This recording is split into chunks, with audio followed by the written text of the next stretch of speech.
Bonjour à tous, bienvenue à bord de la Web TV du Salon des services à la personne et de l'emploi à domicile. J'ai le plaisir de recevoir Hugues Widor, le DG d'Adedom. Bonjour Hugues. Bonjour. Alors quelques chiffres peut-être rapidement pour commencer cette année 2021 ? Oui, tout à fait. Donc une fédération Adedom en plein développement, 350 structures associatives qui travaillent dans l'aide, le soin et le service à la personne, avec 25 000 salariés. 25 000 salariés. En augmentation ? En augmentation, ça, tout c'est à beau. fait. Donc 2021, c'est moins annus horribilis que 2020 ou... Alors si, Annie, quand même. Ça a été une année extrêmement difficile puisque, comme on le sait, il y a eu la crise pandémique et là-dessus, deux, trois éléments quand même autour de cette année qui étaient particulièrement intéressantes et qui a révélé l'importance de l'action des aides à domicile. Ça a mis en valeur en fait. Ça les a mis en valeur. Nous, on a l'habitude de les appeler les héros du quotidien. Oui, je suis d'accord. Parce que ça a permis d'éviter l'embolie des hôpitaux. Ça a permis de continuer à assurer finalement la prise en charge, le soutien, les soins auprès des personnes. Et donc ça a révélé tout ce secteur aussi, il faut le dire, auprès des Français et auprès de l'opinion publique. Il faut dire aussi que ça a permis de montrer en quoi les fédérations, les syndicats, et c'est vrai pour Adedom, mais c'est vrai pour l'ensemble des fédérations, c'est-à-dire de pouvoir faire le lien entre l'État et les aspirations, les demandes des différentes organisations qui elles-mêmes se sont retrouvées particulièrement isolées dans cette période. Et donc c'est vrai que d'avoir une fédération pendant cette période, c'est capital. Vous voyez que ce n'est pas un plaidoyer pro domo ou pro Adedom simplement, c'est le fait de dire continuer à faire réseau parce que dans ces moments-là, il y a besoin de travailler ensemble. Et au niveau d'Adedom, on l'a fait. Et je tiens d'ailleurs à souligner l'importance de la relation avec l'État, que ce soit avec la Direction générale de la cohésion sociale pendant cette période, que ce soit avec le ministère et notamment avec Madame Bourguignon, je tiens à la saluer, parce que franchement, on ne s'est jamais senti isolé. Et notamment dans l'interprétation des textes, dans la construction des réponses. Le gouvernement, Madame Bourguignon a été là, elle nous a soutenus. Et il faut le dire aussi, nous a soutenus dans le cadre économique.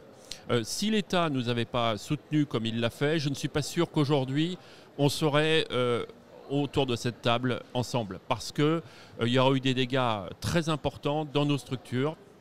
Et il faut le dire, l'appel que nous avons lancé, puisqu'il y a eu une mobilisation des acteurs, et en particulier d'Adedom, qui l'a demandé, c'est d'avoir le maintien des dotations. Maintien des dotations des conseils départementaux sur l'APA, sur la PCH, même si les prestations n'étaient pas accomplies, également sur le secteur famille. Et le gouvernement a pris l'option d'imposer finalement cette règle à l'ensemble des départements, en plus de l'ensemble des mesures qu'ils ont eux-mêmes pris. D'ailleurs, je les rappelle, hein, le prêt garanti par l'État, le fonds de solidarité ou autre. Donc ça, c'est quand même quelque chose de tout à fait capital. Et puis, peut-être pour terminer sur cette année 2021, ça a été notre grande mobilisation autour de l'avenant 43, c'est-à-dire pour la BAD, ce qu'on appelle la BAD, c'est la branche de l'aide et du soin à domicile, c'est 228 000 salariés et c'est la branche associative. On travaille sur l'utilité sociale, sur l'intérêt général. Je rappelle qu'on n'est pas là pour faire des bénéfices pour les actionnaires, mais on est là vraiment pour travailler avec un seul prisme, c'est la réponse aux besoins des personnes. Et cet avenant 43 qui avait été négocié et signé en 2020 a continué sa route et l'État l'a validé d'une certaine manière avec des mécanismes juridiques autour de l'agrément et de l'extension et un décret. Ce qui fait qu'aujourd'hui, depuis le 1er octobre, il est applicable dans les départements. Et pour nous, c'est une source d'espoir considérable puisque derrière cet avenant 43, qui est un sigle, c'est une nouvelle classification et de rémunération, une nouvelle conception d'avoir une relation d'emploi avec les salariés et qui permet une hausse des rémunérations de 15%. Il faut se le rappeler, on s'était dit les autres années, chaque fois qu'on se voit, c'est qu'on avait une vraie problématique dans la branche avec 50% des salariés infra-SMIC. C'est encore le cas aujourd'hui puisque l'avenant il se met en œuvre, donc il n'est pas mis en œuvre de la même façon sur l'ensemble des départements. On pense qu'en janvier 2022, on y verra beaucoup plus clair. Reste que le mouvement est lancé et là, il faut le dire aussi, on a eu le soutien des pouvoirs publics en la matière. Je terminerai cette année 21 avec aussi un point positif, mais des points d'interrogation qu'on verra pour la perspective du nouveau quinquennat. Mais en point de perspective, c'est la création de la 5e branche. C'est un PLFSS qui donne quand même un certain nombre d'avancées. La loi de finances. La loi de finances, sur la sécurité sociale, avec notamment donc une tarification plancher à 22 €, une dotation de 3 € supplémentaires sur la qualité. Et donc tout ça, avec aussi un service autonomie et avec un rôle complémentaire sur les territoires des aides à domicile et des EHPAD. Donc tout cela est intéressant, nous pose beaucoup de questions, mais quand même ça traduit une volonté du gouvernement d'avancer. Bon, en tout cas, ça bosse. Ça, c'est bien. C'est rassurant de voir ça. Alors, ce nouveau quinquennat, vous avez fait la transition parfaite. Vous faites mon boulot, c'est ça qui est bien. Qu'est-ce que vous attendez du nouveau quinquennat? Alors, une des grandes déceptions de ce quinquennat, il faut le dire, j'ai souligné des points positifs, mais je dirais en creux. Il faut être honnête jusqu'au bout. Il faut être honnête jusqu'au bout. Et en tout cas, l'aspiration de l'ensemble du secteur, il faut le dire, c'est une grande déception sur le fait qu'on n'ait pas eu une grande loi. On voit bien une différence entre une loi de finances et une loi. C'est-à-dire une loi, elle porte une ambition, elle porte une vision, elle porte un message auprès des personnes âgées et de la société tout entière. Bon, on ne l'a pas eu et c'est dommage, mais nous n'en démordrons pas. On va s'acharner sur le sujet par rapport aux candidats qui vont se présenter à l'élection présidentielle et on en connaît, on en pressent. Et donc, on va mettre en avant la question de cette loi. Pourquoi ? Parce que, il y a 2-3 problèmes qui sont indispensables à gérer et à régler urgemment.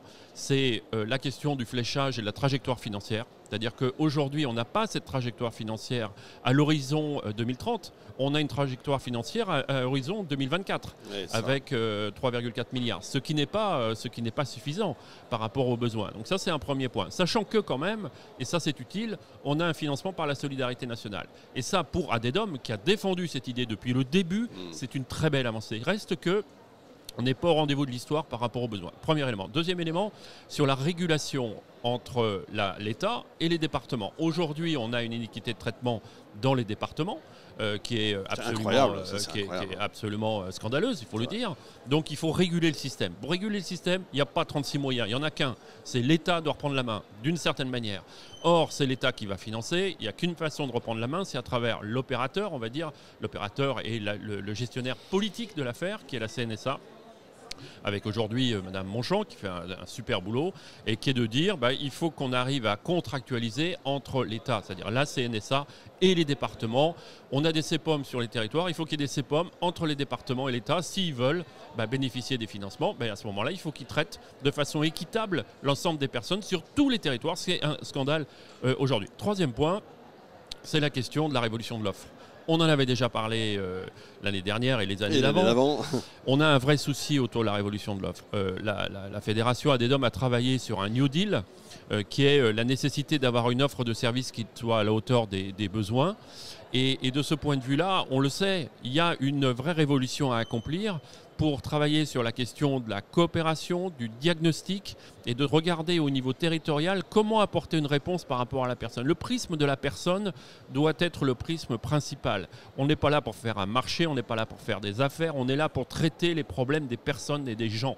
Et donc les personnes âgées, les personnes en situation de handicap. Et donc par rapport à cela, il faut qu'il y ait des offres de services qui soient complètes sur les questions de prévention, entre l'aide et le soin à domicile, sur la question de l'inclusion sociale. Aujourd'hui, l'inclusion sociale est totalement insuffisante. Vous pouvez avoir des intervenants à domicile qui retrouvent des personnes qui n'ont pas bougé de chez elles d'une semaine à l'autre et les seules visites, c'est les intervenants à domicile. Ce n'est pas pensable dans notre société aujourd'hui si on veut traiter de façon éthique. Et puis, il y a le niveau de prise en charge, c'est-à-dire que est-ce qu'on est au bon niveau? Nous considérons que nous ne sommes pas au bon niveau. Quand on prend les révolutions numériques ou les questions administratives, on a besoin d'aider davantage les personnes. Et donc, à travers le New Deal qu'on propose, on a cette idée d'aller plus loin. Et donc, évidemment, ça réclame un certain nombre de financements. Mais c'est la société française et la façon dont elle peut gérer sa promesse auprès des personnes âgées qui est posée. Des coups de gueule qu'il fallait poser. Peut-être un autre, un dernier, s'il en faut. Un dernier coup de gueule, merci. On empile. Oui, mais il faut aller jusqu'au bout. Il faut aller jusqu'au bout. On a un problème aujourd'hui crucial qui est fondamental pour ADEDOM et qui concerne l'ensemble des centres de santé infirmiers. Alors les centres de santé infirmiers, ce sont des infirmiers ou infirmières qui vont à domicile sur prescription médicale et qui permettent à des personnes de bénéficier d'une offre de soins, souvent dans des territoires où elle n'existe pas. D'accord. Et ça peut être des traitements extrêmement lourds. Et bien, avec l'avenant 43, on impose, et on l'a voulu, augmenter les rémunérations de 15%, un combat gagné, une mobilisation réussie, un aval de l'État. Eh bien, un point noir, les CSI ne sont pas concernés. Les centres de santé infirmiers ne bénéficient pas de l'augmentation des 15%. Ce qui pose problème parce que d'un côté, ils ont l'obligation réglementaire dans le cadre du droit du travail. Ils ont les inconvénients mais pas les avantages. Et oui, et puis ça pose un problème même de pérennité. Oui, c'est-à-dire qu'on a des structures qui nous disent aujourd'hui, je vais fermer. Donc on a une mesure nationale prise au plus haut niveau de l'État et qui ne produit pas ses effets malgré tous les engagements. Les responsables en la matière, il faut les citer, c'est l'ACNAM, l'ADSS et le ministère. Il faut qu'on avance sur cette question. Il y a urgence. Les centres de santé vont fermer alors qu'ils ont un rôle considérable surtout dans notre paysage social et médical aujourd'hui. Le message est passé. Pourquoi vous ne vous présentez pas d'ailleurs aux élections présidentielles? Après tout, ce serait une bonne idée, je voterai pour vous. Fin de cette émission. Merci beaucoup Hugues, vous êtes formidable comme d'habitude, comme tous les ans. Retrouvez toutes les émissions sur le site salon-service au pluriel-personne.com. On se retrouve dans un instant avec un nouvel invité.